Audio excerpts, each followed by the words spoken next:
የመካከለኛው ምስራቅ የፖለቲካ አየር ንብረት ከወትሮ በተለየ ታምቋል። በየትኛውም ሰከንድ ዓለም ላይ ሊፈነዳ እንደተቃረበ እሳተ ገሞራ ሆኗል። ለተከታታይ 40 ቀናት ያህል በኢራን ላይ ሲዘንብ የነበረው የአሜሪካና የእስራኤል እሳት በፕሬዝዳንት ዶናልድ ትራምፕ የ2 ሳምንት የተኩስ አቁም አዋጅ ድንገት ጋብ ያለ ቢመስልም ይህ ጸጥታ ግን ከማዕበል በፊት ያለ አስፈሪ ዝምታ ሆኖ መጥቷል። ዋሽንግተን ውሳኔውን የሰላም ቀን ስትለው፣ በቴሄራን ጎዳናዎች ላይ ግን የተኩስ አቁም እንደ አንድ ታላቅ ብሔራዊ ድል እየተከበረ ይገኛል።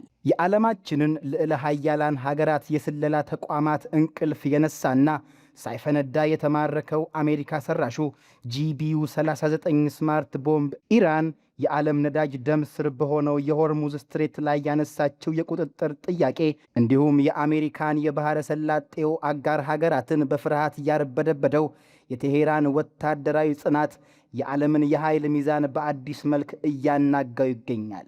ከኢስላማባዱ የድርድር ጠረጴዛ እስከ ሩሲያና ቻይና የዲፕሎማሲ ጓዳ፣ ከሰሜን ኮሪያ አነጋጋሪ የሚሳኤል ማስጠንቀቂያ እስከ ህንድ የነዳጅ ግዢ ዳግም መጀመር ድረስ ዛሬ ጣቶች አሁንም ቃታ ላይ ሆነው ዓለም ትንፋሿን ውጣ እየተከታተለችው ያለውን እጅግ ውስብስብና አደገኛ የሆነውን የመካከለኛው ምስራቅ የጂኦ ፖለቲካ የቼዝ ጨዋታ ከስር መሠረቱ እንፈትሻለን።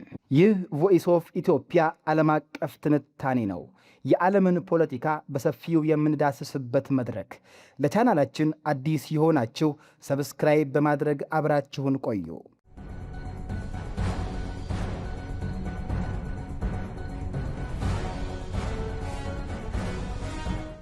እንግዲህ የዓለማችንን ፖለቲካዊ ትኩሳት ወዳነሳውና እጅግ ውስብስብ ወደ ሆነው የመካከለኛው ምስራቅ ቀጠና ስንጓዝ ያልተጠበቁ እጅግ አነጋጋሪ የሆኑ ክስተቶች እየተስተዋሉ ነው።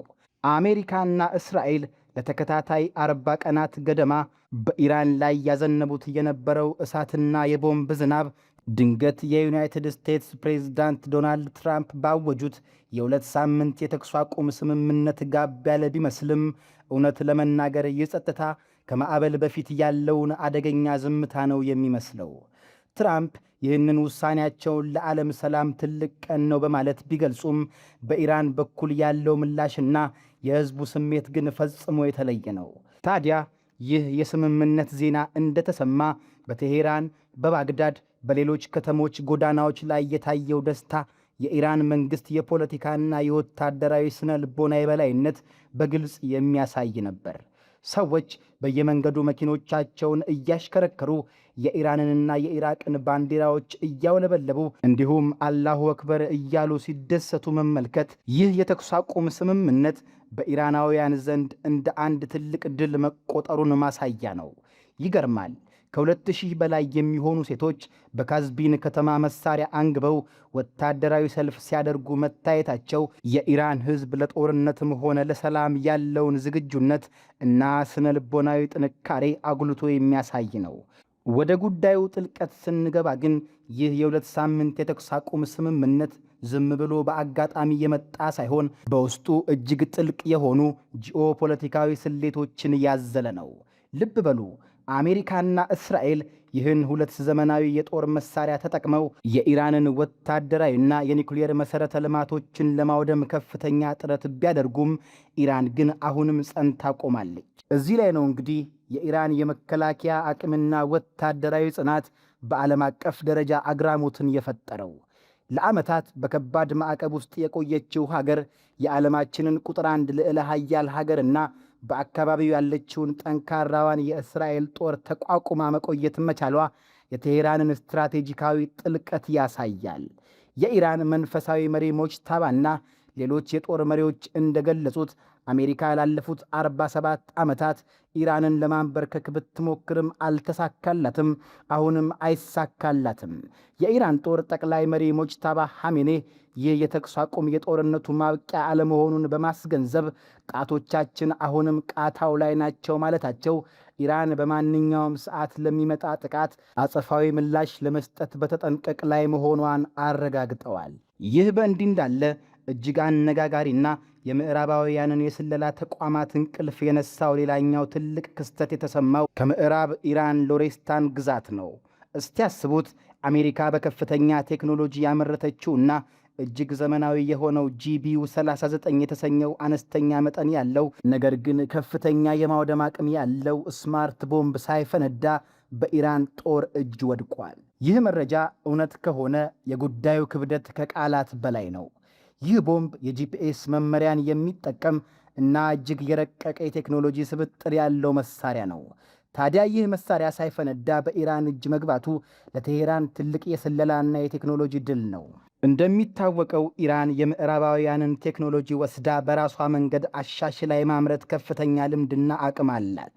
በመሆኑም ይህን ቦምብ በማጥናት የራሷን የመከላከያ ስርዓት ልታዘምንበት አሊያም ተመሳሳይ ጥቃቶችን መመከት የምትችልበትን ጸረ መሳሪያ ልትሰራበት ትችላለች። ይህ ክስተት በጦርነቱ ታሪክ ውስጥ የቴክኖሎጂ ሚዛኑን ሊያዛባ የሚችል ትልቅ ስጋት በአሜሪካና በእስራኤል ዘንድ ፈጥሯል። የጦር ሜዳ ውሎ የሚያሳየው ጦርነቱ በቦምብና በሚሳኤል ብቻ ሳይሆን በቴክኖሎጂ ንጥቂያና በስለላ ጦርነት ጭምር እየተካሄደ መሆኑን ነው። ወደ ፖለቲካው ድርድር ስንመጣ ደግሞ የፓኪስታን ጠቅላይ ሚኒስቴር ሸህባዝ ሸሪፍ ሸምጋይነት ኢስላማባድ ውስጥ ሊካሄድ ለታሰበው ድርድር ኢራን 10 ነጥቦችን የያዘ ቅድመ ሁኔታ አቅርባለች። እውነት ለመናገር እነዚህ ቅድመ ሁኔታዎች ኢራን በጦርነቱ ውስጥ ያላትን የልበ ሙሉነት የሚያሳዩ ናቸው።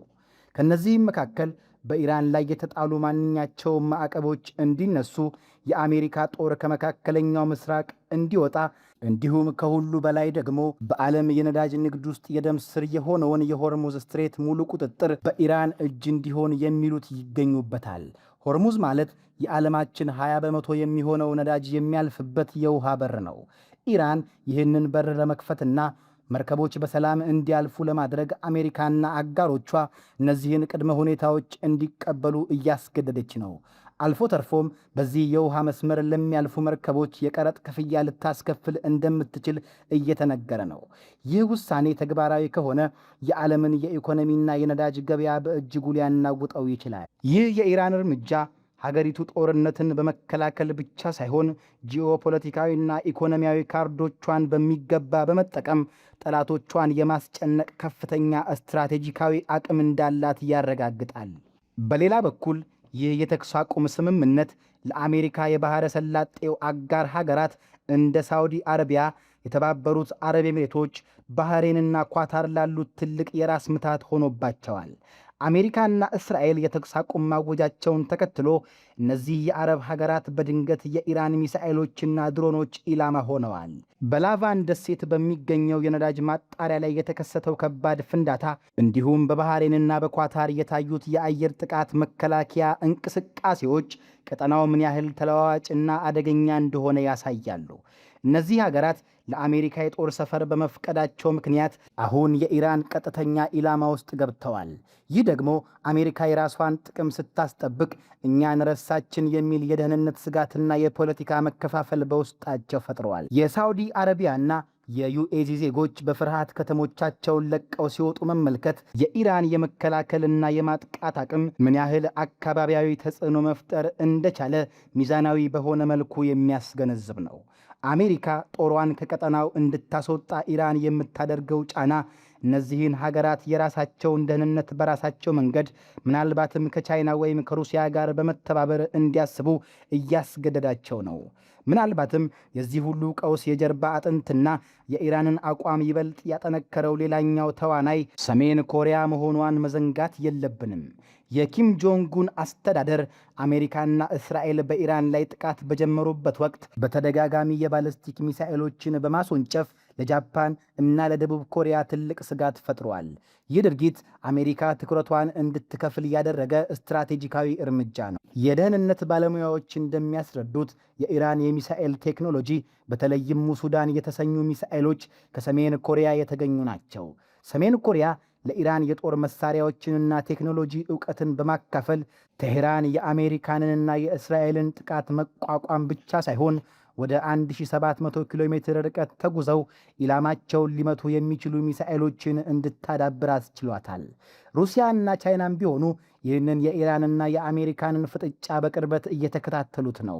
የሩሲያ የውጭ ጉዳይ ሚኒስቴር ቃል አቀባይ ማሪያ ዛካሮቫ እንዳሉት ሩሲያ ይህንን ቀውስ በዲፕሎማሲ ለመፍታት ጥረት እያደረገች ቢሆንም አሜሪካ በወሰደችው ያልተጠቀሰ ጥቃት ምክንያት ቀጠናው ወደ ከፋ ደረጃ መሸጋገሩን ወቅሰዋል። ይህ የሚያሳየው ኢራን በጦርነቱ ውስጥ ብቻዋን አለመሆኗንና የጸረ ምዕራባውያን ዘንጉ ከእርሷ ጀርባ መቆሙን ነው። ወደ ሌላኛው የጉዳይ ገጽታ ስናልፍ የዓለም የነዳጅ ገበያ መናጋትን ተከትሎ ሀገራት የየራሳቸውን እርምጃ እየወሰዱ ነው። ለምሳሌ ህንድ ከ7 ዓመታት የንግድ እገዳና ዝምታ በኋላ በድጋሚ ከኢራን ዘይትና ነዳጅ መግዛት መጀመሯ ተዘግቧል። ጃያ የተሰኘው ግዙፍ የነዳጅ ጫኝ መርከብ ከኢራን ወደ ህንድ እያቀና መሆኑ የዓለም ሀገራት አሜሪካ የጣለችውን ማዕቀብ ጥሰው የራሳቸውን ኢኮኖሚያዊ ጥቅም ማስቀደም መጀመራቸውን ያሳያል። ይህ ለኢራን ትልቅ የዲፕሎማሲና የኢኮኖሚ ድል ሲሆን፣ በተቃራኒው የአሜሪካ ማዕቀብ ፖሊሲዎች ጫና እየቀነሰ መምጣቱን አመላካች ነው። ይህ ሁሉ ሲሆን በእስራኤል በኩል ያለው ስጋትም አሁንም እንደቀጠለ ነው። የእስራኤል ጠቅላይ ሚኒስትር ቤንጃሚን ኔታንያሁ ዜጎቻቸው በባቡር ከመጓዝ እንዲቆጠቡ ያሳሰቡት ማስጠንቀቂያ የኢራን የበቀል እርምጃ ሊያነጣጥር የሚችለው በመሠረተ ልማቶች ላይ ሊሆን ይችላል የሚል ከባድ ፍርሃት እንዳለ ያሳያል። የባቡር ጣቢያዎች፣ የኃይል ማመንጫዎችና ድልድዮች የጥቃቱ ኢላማ ሊሆኑ ይችላሉ መባሉ ጦርነቱ ባህሪውን ቀይሮ በሲቪልና በኢኮኖሚ መሠረተ ልማቶች ላይ ያተኮረ ሊሆን እንደሚችል ይጠቁማል። እስራኤል የቱንም ያህል ዘመናዊ የአየር መከላከያ ቢኖራትም የኢራንን ተከታታይና የተቀናጀ የድሮንና የሚሳኤል ጥቃት ሙሉ በሙሉ መከላከል እንደማትችል ባለፉት ሳምንታት ታይቷል። በአጠቃላይ ሲታይ ይህ የተወሳሰበ የጦርነትና የዲፕሎማሲ ትዕይንት የሚያሳየን አንድ ትልቅ እውነት አለ። ይኸውም የዓለም የኃይል ሚዛን እየተቀየረ መምጣቱን ነው። የኢራን ጦር ምዕራባውያን እንደገመቱት በቀላሉ የሚበገር አለመሆኑን በተግባር አሳይቷል። በመሬት ውስጥ የተገነቡት ምስጢራዊ የሚሳኤል ማዕከላት፣ በራሳቸው አቅም ያመረቷቸው በረቀቀ ቴክኖሎጂ የሚሰሩ ድሮኖችና ሳይፈነዳ የተማረከውን የአሜሪካን ዘመናዊ ቦምብ GBU 39 መገልበጥና ማጥናት የሚችልበት የሳይበርና የኢንጂነሪንግ አቅም ኢራንን በቀጠናው ውስጥ በቀላሉ ልትገፋ የማትችል ጠንካራ ኃይል አድርጓታል። የተኩስ አቁም ስምምነቱ ለሰላም የተከፈተ በር ይሁን ወይም ደግሞ ሁለቱም ወገኖች ኃይላቸውን አሰባስበው ለባሰና ለአሰቃቂ ጦርነት የሚዘጋጁበት የሽግግር ጊዜ አሁን ላይ በእርግጠኝነት መናገር ይከብዳል። ሆኖም ግን ኢራን ባቀረበቻቸው ጠንካራ የድርድር ቅድመ ሁኔታዎች በአረብ ሀገራት ላይ በፈጠረችው ስጋትና በሕዝቧ ዘንድ በፈጠረችው የድል አድራጊነት ስነልቦና በጦርነቱ የመጀመሪያ ምዕራፍ የሞራልም ሆነ የስትራቴጂ የበላይነት ማግኘቷን ሚዛናዊ በሆነ የፖለቲካ ተንታኞች ዘንድ እየተነገረ ይገኛል። የፊታችን ሳምንታት በፓኪስታን የሚካሄደው ድርድር ውጤትና የዓለም ሀያላን ሀገራት የሚያደርጉት ፖለቲካዊ ሽኩቻ የመካከለኛው ምስራቅን ቀጣይ ዕጣ ፈንታ የሚወስን ይሆናል። እስከዚያው ግን ጣቶች ቃታ ላይ እንደሆኑ ናቸው። ዓለምም ትንፋሿን ውጣ ይህንን አደገኛ የፖለቲካና የወታደራዊ የቼዝ ጨዋታ በከፍተኛ ጉጉትና ስጋት እየተከታተለች ትገኛለች። የዛሬው ዓለም አቀፍ ትንታኔያችን በዚሁ ተቋጨ። ስለተከታተላችሁን እያመሰገንን ለቻናላችን አዲስ የሆናችሁ ሰብስክራይብ በማድረግ ቤተሰብ እንድትሆኑ እንጋብዛለን። ከሰዓታት በኋላ በሌላ ዓለም አቀፍ ጉዳይ እስክንገናኝ ሰናይ ጊዜ